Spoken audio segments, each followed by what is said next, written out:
Hi there. Just me with another one of my fancy friends. Lydia, you're one of my fancy friends. Do you realize this? I did not know that. You are. You're pretty fancy. I've been talking to people who are writing and working and speaking and doing all kinds of things to share what they believe about the world, and wanted to hear a little bit about what you're up to and what role speaking has played in that. I've had the benefit of knowing you for, God, over a year now, and have seen a lot of changes happen in your life and career. Now, let me tell everyone else who doesn't know this fancy friend, this is Lydia Denworth. She has been a journalist for more than 25 years, a science writer and researcher. She's also the author of several books, including Toxic Truth, A Scientist, a Doctor, and the Battle Over Lead, and I Can Hear You Whisper, an intimate journey through the science of sound and language. And her work has appeared in many places maybe you've heard of, like, I don't know, The Atlantic, Newsweek, Time, the New York Times, the Wall Street Journal, Vogue, Parents. I could keep going.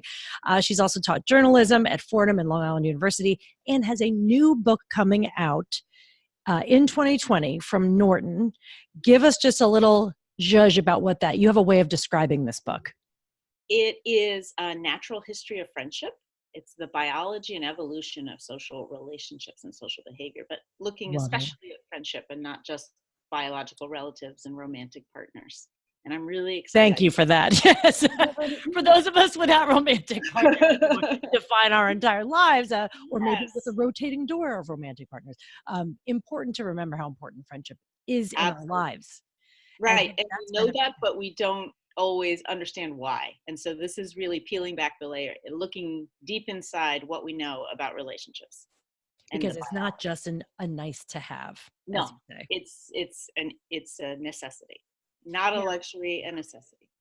Now, when we first met, and we met through a networking group we're both part of, the Women's Media Group, and we were, my business partner Paul and I were talking to you about your ideas and what you're up to, and you had floated the idea that you'd always thought about doing more speaking or potentially doing a TED Talk. Just remind me and everyone watching, like, where were you in speaking at that point? Had you done a lot of speaking? Were you just fantasizing about it more, or what?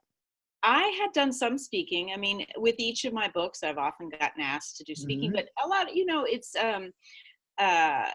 sometimes they were at conferences that were more sciencey, nothing like it. I'd never done anything like a TED Talk. And I knew that one of the things that I needed to do was figure out how to be a little less wonky, shall we say, in the way that I talked about my work, without necessarily, I'm not striving to be a big too poppy, but I really wanted to resonate with as wide an audience as possible. And you were amazing. Well, thank you.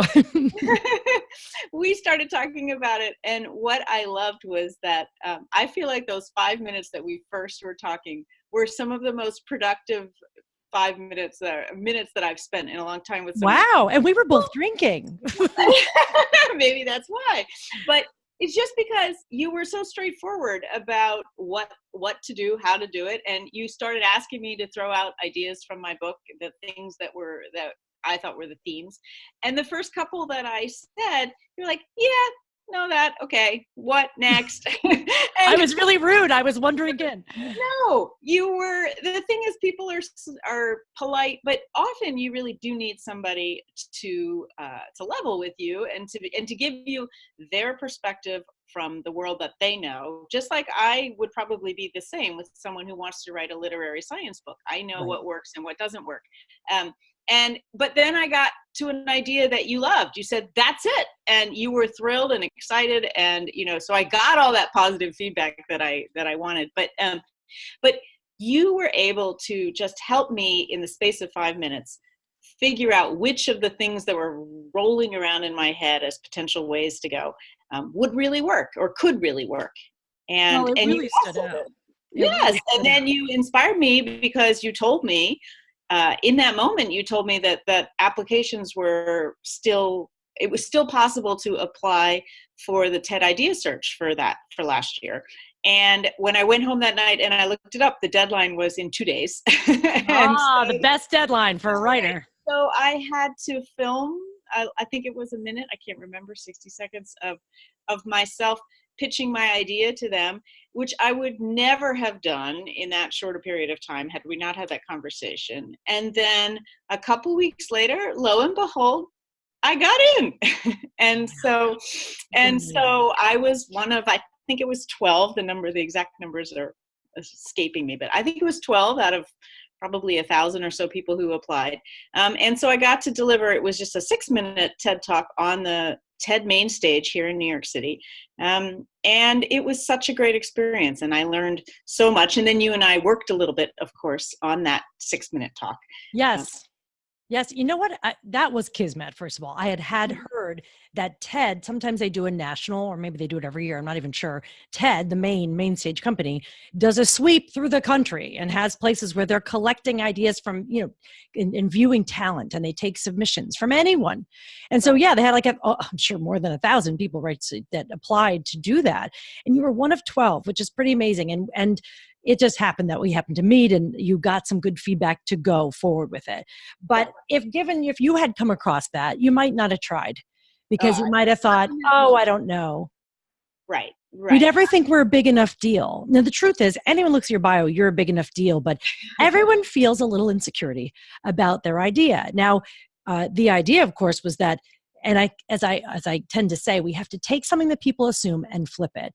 And you said the assumption is that the family is the nucleus, that it's mom and dad and the kids, and that is the way we should map our whole lives, family of origin. You were saying to me, I think friendship, we overlook it, right, as being so critical as bottom, and it shouldn't be. It does not need to be at the bottom. Doesn't need to be at the bottom. The number one thing is the quality of a relationship, and a really strong friendship actually exemplifies the best of what relationships can give us. Because what happens is when we are very close to people and we love them so intensely and they're part of our family, that in the worst case, sometimes we treat them the worst, whereas we'll still treat our friend better because we're on our better behavior with the friends. Well, it'd be great if we could be on that kind of behavior with the people who we're closest to, but sometimes we take them for granted. Exactly. But this is a powerful and relevant message given for lots of reasons, but number one, because people feel lonelier now than ever, even though there's more and more ways to connect. And I knew that idea was going to sail, and they obviously loved it, or you would not have been there. And so you got the experience you got a real TED experience because you were with the main stage people. Tell us how that experience was. I mean, was it nerve-wracking? Were they nice? I mean, did they just go, okay, go for it, or did they give you any guidance? For a 6-minute talk, by the way. By the way, she had to have her idea down to 6. You think you can't get it in 15? Try 6. Very, very hard. Right. Yes. Exactly. No, it was a great experience. It was nerve-wracking. I was terribly nervous, but they do give you a lot of support. In fact, they worked with us. I mean, it was really only a space of about a month from the time I found out I got in till the actual day of the talk. But within that time, they kind of give you a structure of deadlines. So you had to have a draft, and you had to do a run through like this online with two of the people from TED. And when you get that, you have to do a dress rehearsal the day before, and they give the whole shebang. Was the whole shebang. And right. And so it was it really did help to give a sense of what it would be like to do a full-on, a bigger TED Talk, or in any of these situations of also, I think, really the preparation that goes into these things to make them a success. And I think oftentimes people imagine that they can stand up and they can talk off the cuff, and it looks like it, because a good speaker looks like they're doing that. Right? Exactly. The better you are at it, the easier you make it look. But it is not easy. Well, 6 minutes. 6 minutes, okay? So TED Talks, 15 to 18. Exactly. And so you don't want it to be incredibly over rehearsed. I mean, I know that is also, you don't want to sound like you've memorized it, except of course I did memorize it. Of course. No, of course. I wanted to be sure I hit the time, and that, and that's what also works for me. I care about words and language a lot. And yes. So I wanted to really have that craft in what I did. But I think that everybody had done, all of us had done something similar to that. Well, and that's the point, is even at 6 minutes, even if it were 4 minutes, there's almost no less prep, especially when it's got to be tight. That's even harder, right? More maybe, right? Because you cannot afford to kind of go off on a tangent or get distracted with little side comments and things like that. Of course, but you did it. Yes, I did You it. did it, and it was terrific. I got to see it. And so here's the thing. How did that experience make you think about potentially applying for another TEDx event or doing something like that? Or did the whole thing go, okay, good, I'm good now? Or do you like it? No, I thought it was great. And I could see that it was really going to be an important part of what I'll do going forward. Now, in Good. the intervening year, I have been writing that book that we were talking about, Mhm. and Yep. finishing reporting it and writing it. And that has been a huge job. So I haven't done as much speaking in the last year, but actually now going forward, I am going to be doing quite a bit Oh, because yes. Because when the that book comes out, guess whose job it is to sell it? exact, You. And how better exact, to sell it than to sell that idea from the stage? Now, you had this amazing experience, and then you decided to join me for my first annual last year, Tap to Speak live event. And you came and you sat with the other people. There were about 50 people in that room, tops. I like to keep it pretty small. And you were in the throes of writing the book then. And for some people, they go, well, I write the book and then I'll worry about the talk later. But the talk, as you discovered, seemed to be helping you also write the book. Did you think there was a connection there? Or did that surprise you at all? How those kinds of writing blend together or inspire each other? It what was really great was that the being forced to kind of crystallize these ideas in a way that would come across in a talk helped me. Then it was like a feedback loop, right? The ideas that Mhm. I'd already been generating went into the talk, but then the way that I conveyed it in the talk came back into the book a bit. Of course, the book is a different animal. Like I said, it's literary narrative science is what it's described as in the book world, So it um, it has longer sentences in some Right. cases. Oh, Like, it's different than writing a talk. different. The I mean, delivery is different. Right. there's more science in it and all of that. Although it's Mhm. really full of story and humanity, and it's full of animals and all kinds of fun things. That's fun. So it's not that that there's nothing funny in it or any of that, but it's a different style.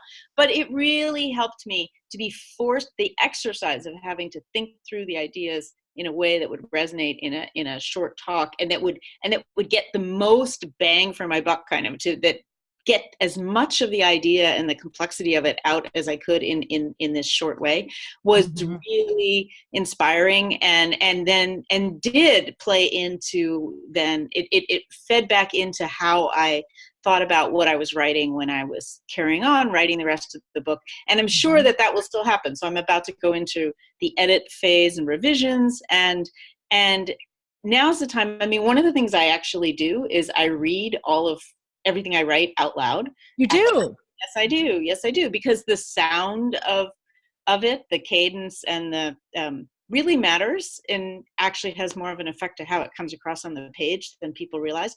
Um, and I think as I'm going through that process, and now with a real eye towards how I'm going to go out in the world and talk about this, I will be doing even more of that exercise that you and I did, of sort of taking ideas, crystallizing them, trying to find better ways of articulating them. Yes. So I was going to ask you, like, what was the takeaway for you after being, we had worked together, of course, but you were also in a big room with a lot of people who were all working on different kinds of talks, but coming at it with the same process. What would you say is one of the takeaways that will help you now as you move forward, when you're at a place, when you're ready to start Right. giving talks about the book that comes out? I think that the Tap to Speak experience just covered all aspects of speaking, of giving, and everything from how to open yourself up to ideas, to all the way to how to get booked, Right, and that's part everything of in it. between, Mhm. right? And those things are, even if you're a professional like me who already does have something of a speaking career, I'm looking to go to another level. I'm looking Right. to do it in a different way. And it was really helpful to sort of have a window into what that could be, and how to make it happen, and also how to change up, in my case, how to change a little bit the way I prepare for a Mhm. talk, and think about what I want to leave people with at the end, instead of Yep. it's not a data dump, it's not, No, right. You have to stick the you landing at the end, have and you to, actually have to end, right? I mean, it's kind of like right, a exactly. controlled amount of time. And you were one of several people there who are working on books. And it's so smart to think about, how am I going to talk about, because when you go present and you're an author, you don't tell the whole book. There's no way to do that in 6 or 60 minutes even. So what you were learning to do, and what you were forced to do by virtue of the work that we did, is to focus the pieces of it, because you're only ever going to present a few ideas in a talk. And you already knew what those ideas were. Writing the book is a lot of work, because it's a lot of work to write a book. Right. But doing a talk is something different. And it was interesting to watch someone who is so skilled as a journalist learn to use those tools in a different way. And that's why I thought you were really a fantastic contributor, and it was really great to have you there. So I appreciate that. And I also cannot wait to see the book when it comes out. I'm sure you will keep me in the loop on that. I will. And as you apply to other TEDx talks, I want to hear about that too. So thank you. You will be the first to know. Cool. Thanks, Lydia. Thanks, Terri.